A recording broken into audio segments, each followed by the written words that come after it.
Muy buenas tardes, profesora. Mi nombre es Carlos Alberto Mondragón Hernández y en el video de hoy expondré mi presentación relacionada con el tema de alcance, contenido y características de la ley de asociaciones religiosas y culto público. Así que, sin nada más que mencionar, comencemos. La primera diapositiva habla acerca de qué es la ley de asociaciones religiosas y culto público. Básicamente, esta ley es el marco legal en México que regula tanto las relaciones, garantizando así, de esta manera, la libertad de creencias y estableciendo las bases para la separación entre ambos. A continuación, le presentaré algunos aspectos más relevantes de esa ley, citando y explicando evidentemente sus artículos principales. Y como puede ver, como usted lo estableció en las instrucciones para la elaboración de la presentación, evidentemente no copié y pegué los artículos, sino que decidí presentar los artículos y explicarlos con mis propias palabras. Básicamente lo que realizaré ahora es hacer una lectura acerca de cada uno de estos artículos. En primera instancia tenemos los fundamentos y principios generales, presentes en el artículo primero.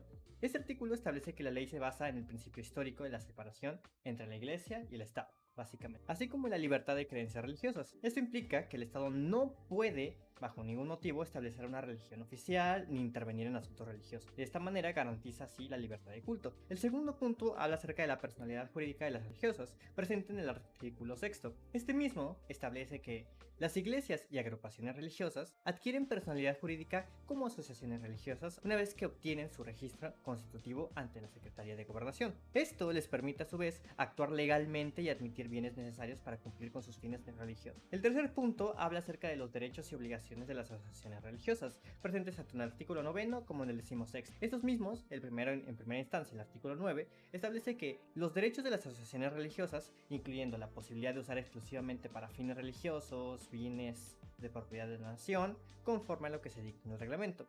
Y el artículo 16 habla de que las asociaciones religiosas pueden poseer un patrimonio propio, indispensable para sus fines. Sin embargo, se les prohíbe poseer o administrar concesiones para la explotación de estaciones de radio, televisión o cualquier tipo de comunicación, así como también adquirir, poseer o administrar medios de comunicación masiva, exceptuando las publicaciones impresas de carácter religioso. La siguiente diapositiva habla acerca de las responsabilidades en la conservación del patrimonio cultural, establecida en el artículo 20. Las asociaciones religiosas deben nombrar y registrar los representantes responsables de los templos y de los bienes que sean monumentos arqueológicos, artísticos o históricos, así como también la propiedad que vengan a representar la propiedad de la nación. Estos mismos están obligados a preservar, salvaguardar y restaurar dichos bienes conforme a las leyes. El quinto punto habla acerca de aquellas infracciones y sanciones impuestas a estos mismos, presente en el artículo 29.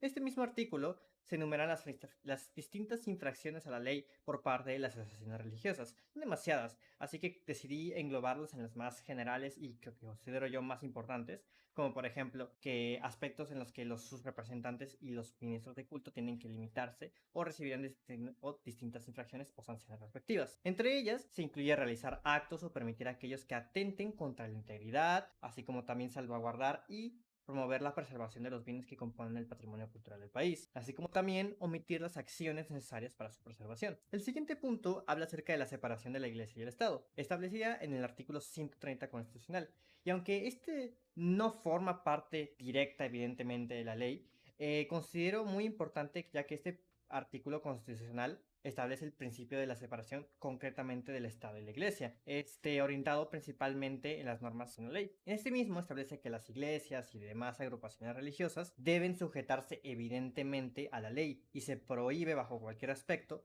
a cualquier ministro de culto desempeñar cargos públicos, así como también asociarse con fines políticos o realizar proselitismo en favor o en contra de determinados candidatos de los partidos o haces políticas. Básicamente, el siguiente punto es acerca de las características de la ley de las asociaciones religiosas. Como ya lo he mencionado antes, la ley de asociaciones religiosas y culto al público en México se caracteriza por los siguientes aspectos fundamentales que pude identificar. El primero es que garantiza la libertad de culto y de creencias. Esto quiere decir que la ley protege el derecho de toda persona, evidentemente, a profesar la religión de su elección o de su preferencia, así como también, como no practicar ninguna.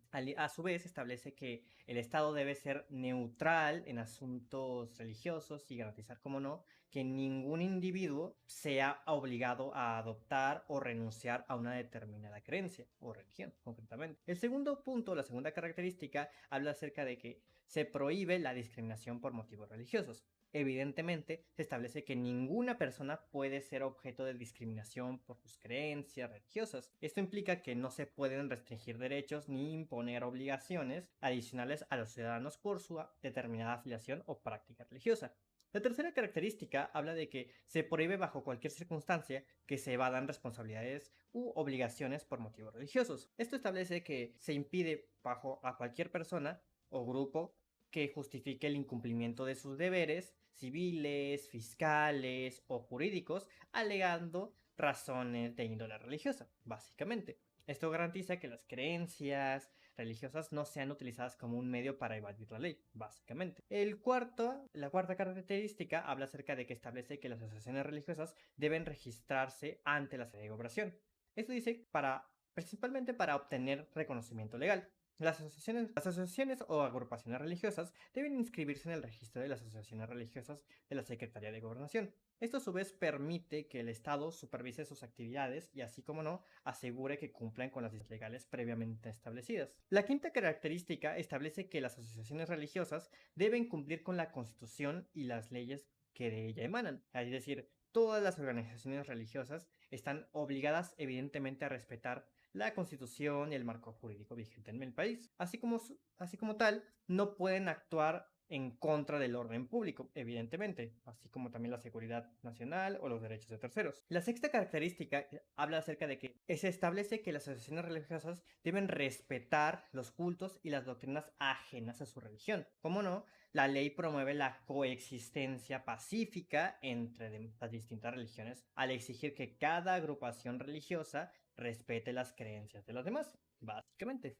No se permite la violencia o la agresividad, así como también la difamación de otras doctrinas. Y la séptima y última característica habla de que se establece que las asociaciones religiosas deben fomentar tanto la tolerancia y la convivencia entre las distintas religiones. Es un punto muy similar a la característica anterior, pero la diferencia aquí es de que se fomenta la armonía social entre todas ellas, así como también el respeto mutuo. Las asociaciones religiosas deben contribuir a una cultura de paz y al diálogo interreligioso, evitando así cualquier incitación al odio o una división social de nación. Y ya para concluir toda esta exposición y como resumen general, la Ley de Asociaciones Religiosas y el Culto Público establece un marco legal que garantiza tanto la libertad religiosa en México, así como también al mismo tiempo define claramente la separación entre la Iglesia y el Estado que se da con anterioridad, así como también establecer los derechos y obligaciones de estas a sus mismas asociaciones,